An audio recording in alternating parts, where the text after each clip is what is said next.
হ্যাঁ, নমস্কার অনিমেষ বাবু। আমি সাংবাদিক জাহাঙ্গীর বাদশা বলছি। আপনি হ্যাঁ, একটি নমস্কার নমস্কার। আপনি একটা বিভিন্ন জায়গায় লিখিত অভিযোগ জানিয়েছেন শুভেন্দু অধিকারী নামে। এই বিষয়ে যদি হ্যাঁ, আপনি কি আলোকপাত করেন ভালো হয়। আলোকপাত বলতে বলছি কি যে ঘটনাটা হচ্ছে 2021 সালের নভেম্বরের গোড়ায় দুর্গাপুজো কালী পুজোর পর আমি নার্সিং কলেজের বিভিন্ন এর জন্য যোগাযোগ করি। নার্সিং কলেজ এবং একটা 30 বেডের হাসপাতাল, সেই সঙ্গে অন্যান্য আমার ট্রাস্টের নীলগিরি ফাউন্ডেশন নামে একটা আমাদের ট্রাস্ট আছে, সেইটার নামে করতে চাই। আচ্ছা। তো উনি আমার কাছ থেকে জানতে চান টাকার সোর্স এটা সেটা, আমি উনি বলি। মানে কে? উনি মানে শুভেন্দু অধিকারী, আচ্ছা। পশ্চিমবঙ্গের বিরোধী দলনেতা বর্তমান। উনি আমার কাছে জানতে চান ফোনে। আচ্ছা। আস্তে আস্তে আমার সঙ্গে যখন কথা হয়, উনি উনার স্টাফকে পাঠালেন, আমার ডকুমেন্টস ট্রাস্টের এবং আমার কাগজপত্র নিলেন। সেই থেকে আস্তে আস্তে করে শুরু হয়। কিন্তু পরবর্তী সময়ে আমাকে রাজনীতিতে আসার জন্য, ভোটে দাঁড়ানোর জন্য প্রস্তাব দেন। তো তাও আমি রাজি হয়ে যাই, এত বড় লোক যখন বলছেন। তারপর আস্তে আস্তে করে টাকা নেওয়া শুরু করলেন। শুরু করতে করতে বিভিন্নভাবে মানে সভায় যখন পদযাত্রা হচ্ছে তখন আমাকে সঙ্গে নিয়ে হাঁটছেন, সবকিছু করছেন, বিভিন্ন দায়িত্ব দিচ্ছেন, বিভিন্ন করছেন। কিন্তু তারপর নির্বাচনে দাঁড় করাননি। পরবর্তী সময়ে রাজ্যসভা, কখনো কখনো লোকসভা, কখনো বিভিন্ন ভাবে আমাকে বললেন, যখনই রাজ্যসভা বা লোকসভা প্রশ্ন হয় তখন আমাকে বললেন আপনার কিছু হ্যান্ডস তৈরি করতে হবে, আত্মীয় স্বজন এসে আমি 100টা আপনাকে কোটা দিচ্ছি, আপনি রেল এবং প্রাইমারি এগুলো। তখন আমি বললাম এইসব দালালি করতে পারবো না, বাড়ির যেগুলো আছে সেইগুলো আমি দিয়ে দিতে পারি।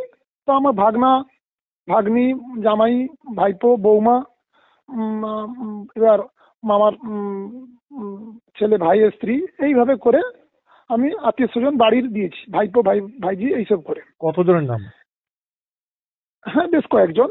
আচ্ছা। কিন্তু ঘটনা হচ্ছে যে টাকা পয়সাগুলো কিছু টাকা অ্যাকাউন্টে, উনি যাকে পাঠাতেন তার অ্যাকাউন্টে দিয়েছি, চেক দিয়েছি, আবার ক্যাশও নিয়ে গেছে। কিন্তু উনি প্রথমটা আমি রাজি হইনি। ওই ছেলেকে, ওর ছেলেটা ভালো নয় হ্যাঁ তোমার বলার পর বলে আমার তো স্টাফ, আপনার চিন্তা কি, এবং 2-3 জনকে পাঠাতেন। তাদের কিন্তু আস্তে তাদের আস্তে নাম আস্তে কি? আস্তে একজনের নাম বিশ্বজিৎ চৌধুরী, আর একজনকে পাঠাতেন, সে আমাদের 10 নম্বর ওয়ার্ডের বাড়ি, তার স্টাফ কার্তিক মন্ডল বলে।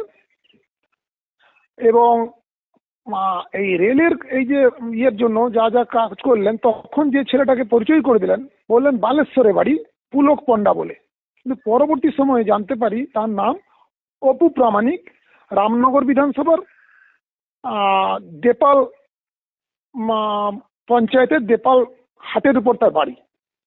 কিন্তু ছেলেটার নাম আমি মিথ্যা বলেছে বলে আমরা জানতে পারিনি, বুঝতে পারিনি। কিন্তু পরবর্তী সময়ে আমি যখন কোনোভাবে খবর নিয়ে মানে তাকে একটা জায়গায় দেখেছিলাম, সেইখানে আমি দোকানে যখন জিজ্ঞেস করি, সেই দোকানে তা বললো এর নাম এই। এবার আমি তখন সেই নামকে খোঁজ করে সেই এলাকার ছেলেদেরকে, পরিচিত ছেলেদেরকে জিজ্ঞেস করে যখন জানতে পারি সে একজন প্রফেসরের ছেলে, আচ্ছা। রামনগর কলেজের একজন পার্ট টাইমার ছিলেন ওনার বাবা, ওনার ছেলে। সমস্ত কিছু নাম, ঠিকানা, ফোন নাম্বার সব ম্যানেজ করে তারপর আমি যখন প্রতারিত হয়েছি তখন আমি সমস্ত কিছু কাগজপত্র আমার এবং অন্যান্য যাদেরকে ঠকিয়েছে সমস্ত কিছু জোগাড় করে আমরা সবাই, মানে আমি লিখিত দিলাম প্রধানমন্ত্রী, রাষ্ট্রপতি এবং মোহন ভাগবত RSS এর প্রধান, বিজেপির যিনি সর্বভারতীয় সভাপতি ছিলেন JP নাড্ডা, এবং শিবপ্রকাশ অল ইন্ডিয়ার সেক্রেটারি, এবং জয়েন্ট সেক্রেটারি আর একজন BL সন্তোষ, সুকান্ত মজুমদার, দিলীপ ঘোষ, সুনীল বানসাল, অমিতাভ চক্রবর্তী, জলধর RSS এর জলধর মাহাতো, কেশব ভবনের উনাদের কাছে, এবং কাঁথিতে সহকার্যবাহক পার্থ দাস, উনাদের কাছে আমি সব লিখিত দিলাম 12 জনকে প্রথমে। সেটা 29 অক্টোবর 2024-এ। আচ্ছা। কিন্তু যখন দেখলাম টাকা ফেরত দিয়েছিল 2.5 কোটির মধ্যে, আমার যে নিয়েছিল 2.5 কোটি টাকা, 2.5 কোটির মধ্যে আমাকে 40 লক্ষ টাকা ফেরত দিয়েছিল। আচ্ছা। কিন্তু লোকসভা ভোট পর্যন্ত যখন দেখলাম যে প্রতারিত হয়ে গেছি, তারা আমাকে বলে মুখ্যমন্ত্রী না হলে টাকা দিতে পারবো না, আপনাকে ওয়েট করতে হবে। আমি বলছি কোথায় 2021 মানে কি সালের হলে 16 টাকা ফেরত দিবে বলছে? মুখ্যমন্ত্রী যদি হই তাহলে টাকা ফেরত দিতে পারবো, এখন না হলে দিতে পারবো না, ওয়েট করতে হবে। এবার 16ই ডিসেম্বর 2021 থেকে টাকা নেওয়া শুরু করলেন। আস্তে আস্তে করে নিয়ে নেওয়ার পর আমরা যখন বুঝতে পারলাম যে কোনো কাজে কিছুই করে দেননি, অথচ টাকাগুলো নিয়ে নিয়েছেন, তার সমস্ত প্রমাণ নথি আমার ছাড়াও অন্যান্যদেরকে যে ঠকিয়েছে তার সমস্ত কাগজপত্র আমি প্রধানমন্ত্রী বা এই জায়গায় দিয়েছিলাম। দেওয়ার পর কোনো এক অজ্ঞাত কারণে কোনো প্রভাবশালী সর্বভারতীয় কোনো নেতার চাপে সেটা স্থগিত হয়ে গেছিল। কিন্তু পরবর্তী সময়ে আমি যখন আবার যোগাযোগ করি নাগপুর কিংবা বিভিন্ন জায়গায়, শেষ 2 মাস, এটা কিন্তু শেষ 2 মাস 3 মাসে কিন্তু খুব চাপ সৃষ্টি হয়েছে। তারপর আমি যখন দেখি যে টাকা দেওয়ার কথা বলছেন কিন্তু দিচ্ছেন না, তখন আমি বাধ্যতে পড়ে সমস্ত কিছু খোলা চিঠি দিয়েছি। সেটা কত 25শে মার্চ 2025 খোলা চিঠি, যে আমাদের কাছ থেকে টাকা নিয়েছে অথচ টাকা দিচ্ছে না, আমাদের প্রাণনাশের ব্যাপার আছে, বিজেপি এবং আরএসএস এর নেতাদের কাছে দিয়েছি। এবং সমূহ আমার প্রক্রিয়া যা যা ছিল, তার পরবর্তী সময়ে আমি রাজ্য সভাপতি শ্রমিক ভট্টাচার্য, জেলা সভাপতি তখন নতুন আবার চেঞ্জ হয়েছিলেন সোমনাথ রায় সহ আমাদের যত সেক্রেটারি যত যা আছেন, এমনকি বুথ সভাপতি, উনার বুথ সভাপতি, আমার বুথ সভাপতি, সবাইকে দিয়েছি। সেই কাগজগুলো অলরেডি আমি তারপর যখন দেখি যে কোনো কিছু হচ্ছে না, তখন আমি সোশ্যাল মিডিয়ায় সেটা আপলোড করি। আচ্ছা। আপলোড করতে করতে ভেরি রিসেন্ট কারোর নজরে এসছে বা যে কোনো ভাবে সেটা এখন সমস্ত মিডিয়া সেটাকে ভীষণভাবে চেপে ধরেছে, কারণ সোশ্যাল মিডিয়ায় যেহেতু ঘুরছে, তারপর সাংবাদিকরা সেটাকে নিয়ে হাইলাইটেড করেছেন।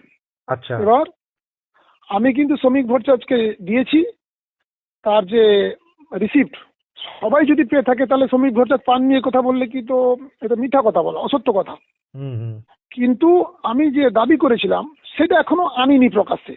যে দাবি আমার প্রধানমন্ত্রীর কাছে ছিল, যেটা রাষ্ট্রপতির কাছে ছিল, যেটা মোহন ভাগবতজির কাছে, সেগুলো আমি প্রকাশ্যে এখনো আনিনি। আমি সবে 10% এনেছি। 90% যদি প্রকাশ্যে আনি তাহলে কিন্তু অনেক অঘটন ঘটে যাবে রাজনীতিতে বা পশ্চিমবঙ্গে বা অন্যান্য জায়গায় এফেক্ট হয়ে যাবে। কিন্তু আমরা চাইছি আমাদের টাকাটা ফেরত দিয়ে দিক। বিজেপি এবং আরএসএস এর নেতৃত্বের কাছে আমার এইটাই হচ্ছে আবেদন যে টাকাটা ফেরত দিয়ে দিক, কারণ আমি নিজে বিজেপির কর্মী। হ্যালো, হ্যাঁ শুনছি, বলুন বলুন। আমি বিজেপি এবং আরএসএস এর কর্মী, এবং এটা আমি বললে শুধু হবে না, যে কেউ খবর নিলেই জানেন আমি সোশ্যাল ওয়ার্কার, আমি মানবাধিকার কর্মী, আমি একটা ট্রাস্ট চালাই, আমি রক্তবন্ধু নামে একটা সংস্থা চালাই, রক্ত দেওয়ার কাজ। বা অনিমেষবাবু, আপনি হ্যাঁ, বলুন। প্রশাসনিক ভাবে কাউকে কি লিখিত অভিযোগ জানিয়েছেন কোন পুলিশ থানায়? আমি প্রশাসনিক ভাবে লিখিত অভিযোগ বলতে থানায় ইয়ে করিনি, কিন্তু সেটার যা তদন্ত করার যা চলছে সেগুলো প্রক্রিয়া, যেখানে যা দেওয়ার দিয়েছে এইটুকু বলতে পারি। সব কথাই মুহূর্তে খুলে বলবো না, তবে যা চলার চলছে।